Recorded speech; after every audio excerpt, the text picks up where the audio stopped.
देखिए, इन्होंने कायद आज़म मोहम्मद अली जिन्ना को भी क्या कहा था, इन्होंने कहा था कि बरतानवी एजेंट है। और ये जो मौलाना फजलुर रहमान साहब की जो जमात है, अभी जमीयत उलमा इस्लाम है, पहले ये जमीयत उलमा हिंद होती थी, इन्होंने पाकिस्तान के क़याम की मुखालफत की थी। इन्होंने कायद आज़म को भी ये कहा था कि वो बरतानिया का एजेंट है, लेकिन क्या किया यहाँ के खित्ते के लोगों ने, लब्बैक कहा कायद आज़म की आवाज पर। अल्लामा इकबाल की जो थ्योरी थी, जो सर सैयद अहमद खान की टू नेशन थ्योरी थी, लब्बैक कहा उस पर, और पाकिस्तान मारिज़े वजूद में आया। और फिर बाद में हमने देखा है मुख्तलिफ हर 8-10 साल के बाद हमें कोई ना कोई तहरीक नजर आती है जिसमें इन लोगों ने मजहब को इस्तेमाल किया है पॉपुलर लीडरशिप को खराब करने के लिए। और फिर डिक्टेटर्स ने मारा लिया है पाकिस्तान के अंदर सेक्टेरियन बुनियादों पर डिवाइड करने की, ताकि पॉपुलर लीडरशिप को खत्म किया जा सके। जुल्फिकार अली भुट्टो को खत्म करने के लिए, उसकी सियासी कुव्वत को खत्म करने के लिए जियाउल हक ने 2 काम किए थे।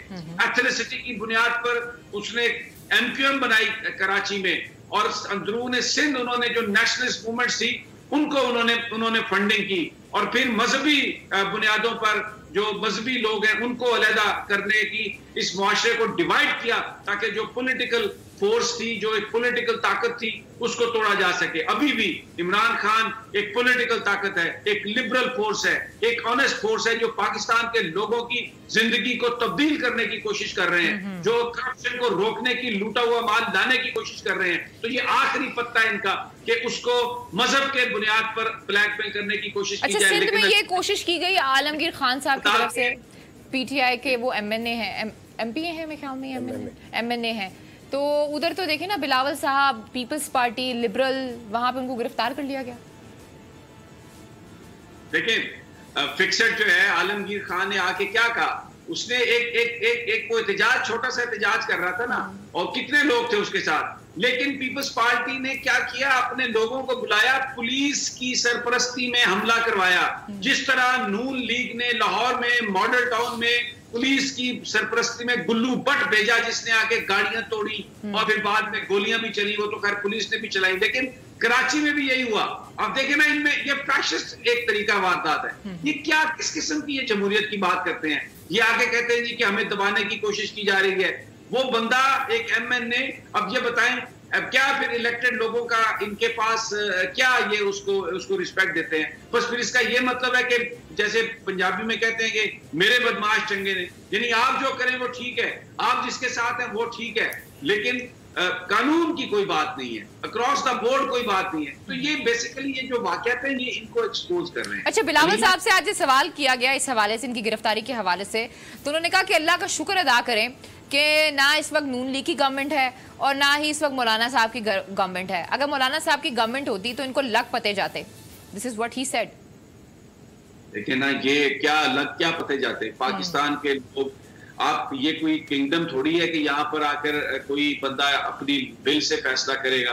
नवाज शरीफ साहब ने कोशिश की 2-4 दफा इसको अपनी किंगडम बनाने की, और फिर उसके बाद उनके साथ जो हुआ, लेकिन उन्होंने सबक नहीं सीखा, फिर वो आ गए यही बात करें। ये तो इतना बड़ा दिल है पाकिस्तान की फौज का कि इन्होंने फिर डॉन लीग्स पर मरियम नवाज साहबा को माफ कर दिया। अगर उस वक्त माफ ना किया होता, अगर उस वक्त इन पर गद्दारी का पर्चा चलता, तो मैं देखता ये तारिक फातमी और ये जो वो अंजम रशीद, वो क्या नाम है, परवेज रशीद साहब जो हैं, और फिर ये इरफान सिद्दीकी साहब जो कलम हाथ में लेके आके लोगों को गुमराह करने की कोशिश कर रहे हैं। कलम का क्या ताल्लुक है? वो कलम जिससे पाकिस्तान की फौज के खिलाफ लिखा जाता है, उसको तोड़ना होगा। वो कलम जो पाकिस्तान के इदारों के खिलाफ लिखता है, उसको तोड़ना ही पड़ेगा। वो कलम पाकिस्तानियों को नहीं चाहिए। पाकिस्तान को वो कलम चाहिए जो कानून और आइन की बात लिखे। ये जो लोग हैं जो कभी सियासत में आ गए, फिर सियासत से निकल के, हुकूमत से निकल के, फिर कॉलम निगार, कभी सहाफी, कभी हुकूमत, कभी सहाफी, कभी हुकूमत, ये उस करप्ट माफिया का हिस्सा है। ये कहते हैं कि प्रोफेसरों को हथकड़ी ना लगाई जाए। जो प्रोफेसर कानून का नाजायज इख्तियार उसका इस्तेमाल करता है अपना, उसको पकड़ा जाएगा। वो प्रोफेसर नहीं है, वो क्रिमिनल है। यही हुआ था सफदर यूनिवर्सिटी के प्रोफेसरों के साथ भी, कि उनको अजीब लोग आ गए थे कि ये प्रोफेसरों को हथकड़ी क्यों लगी। लगानी पड़ेगी लोगों को हथकड़ी जिन्होंने अपने ओहदों का, अपने प्रोफेशन का नाजायज इस्तेमाल किया। लीना, बिल्कुल ठीक कह रहे हैं समी साहब, और इस हवाले से मैंने आज कुछ इन्फॉर्मेशन भी ली है। बड़ा एक डिस्कस किया जा रहा है जिसमें कहा जा रहा है कि जी वारंट्स जो थे वो नहीं थे, लेकिन ये जो किराएदारी के इस तरह के केसेस होते हैं, इसमें गिरफ्तारी के वारंट की जरूरत नहीं होती, और ये FATF की एक बाकायदा शिक है जिसको आपने दिखाना होता है और जिसको आपने फॉलो करना होता है। राना साहब मुख्तसर कॉमेंट कीजिएगा ताकि मैं प्रोग्राम को वाइंड अप करूँ। देखिए लीना, बात ये है कि जैसे अभी समी साहब ने बात की ना कि जब एक बंदा एक सियासी जमात में शामिल हो जाता है, हुकूमती ओहदा कबूल कर लेता है। हमारे बड़े अच्छे दोस्त हैं इरफान सदीकी साहब, जी जी, लेकिन इरफान सदीकी साहब शहीद ज़ियाउल हक फाउंडेशन के सेक्रेटरी रहे हैं।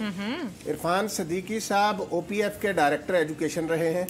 इरफान सदीकी साहब सदर रफीक तारड़ साहब के दौर में उनके प्रेस सेक्रेटरी रहे हैं। वो नवाज शरीफ की हुकूमत में मुशीर रहे हैं, शाहिद खाकान के वो मुशीर रहे हैं। तो जब ये सूरत हाल हो तो फिर बंदे को ये नहीं कहना चाहिए कि कालमनिगार सहाफ़ी नहीं। जब आप सरकारी ओहदा कबूल कर लेते हैं तो फिर आप कहें कि जी हम सियासत करते हैं। जब आप सियासी जमात के लिए लिख रहे हैं, तकरीरें लिख रहे हैं, काम कर रहे हैं, तो वो वैसे लाइटर नोट पे मैं कहती हूँ, आपने कहा ना दोस्त हैं, वैसे दोस्ती जो है ना वो हम ख्याल लोगों से होती है, थोड़ा ख्याल किया करें ना सब। खैर जी, आज के